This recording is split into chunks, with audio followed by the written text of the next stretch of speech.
Bonsoir Linda. Bonsoir Mohamed. Comment allez-vous? Très bien. La journée s'est bien passée? Ouais, super. Et vous? Alors, ça va? très bien. Bon. Alors ce soir, je voudrais vous parler d'un article très instructif que j'ai lu ce week-end dans le journal Le Figaro. Enfin, quand je dis un article, je minimise. Ils ont consacré 3 pages, dont la une, un sujet qui a fait beaucoup de bruit l'an dernier. Je vous en avais parlé, l'écriture inclusive, ou comment féminiser les noms de métiers, utiliser un point pour séparer les terminaisons féminines et masculines, et employer des termes universels comme droits humains à la place de droits de l'homme. Alors, un an plus tard, Le Figaro fait le point et dresse un constat alarmant. Les militants de l'écriture inclusive ne désarment pas, écrit le journal.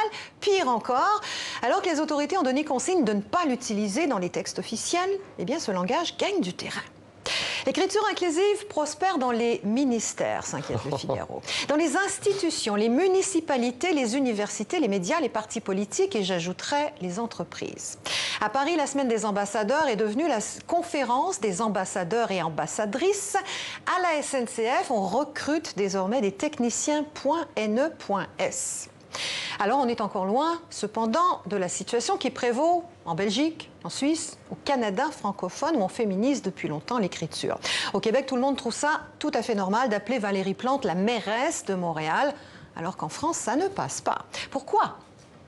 Pourquoi, malgré ces quelques avancées, la France résiste-t-elle autant?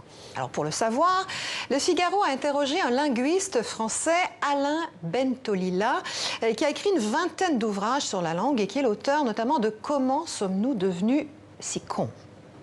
Cet expert explique ceci au Figaro. « Si nous résistons à ces changements, dit-il, c'est parce que nous sommes très attachés, nous, Français, au lien entre la langue et la pensée. Une pensée forte et précise quand les pays francophones ont un rapport plus utilitariste à la langue. Nous sommes le peuple des Lumières, ajoute-t-il. Nous n'avons pas la même histoire. Eh bien, j'aimerais vous dire une chose, monsieur Bentolila. Nous, les Franco-Canadiens, je ne parlerai pas à la place des Suisses ni des Belges, mais nous, les Canadiens de langue française, on est très attachés à notre langue. Peut-être même plus que vous, les Français, qui trouvez ça so good de distiller des my life, des have fun, des enjoy dans vos conversations, vos posts et vos publicités. Nous, les Québécois, quand on se balade à Paris, on trouve que vous, les Français, vous la massacrez, notre langue, avec vos concept stores, vos food markets. On n'est peut-être pas le peuple des Lumières, mais on est un peuple fier. On n'a pas la même histoire, c'est clair.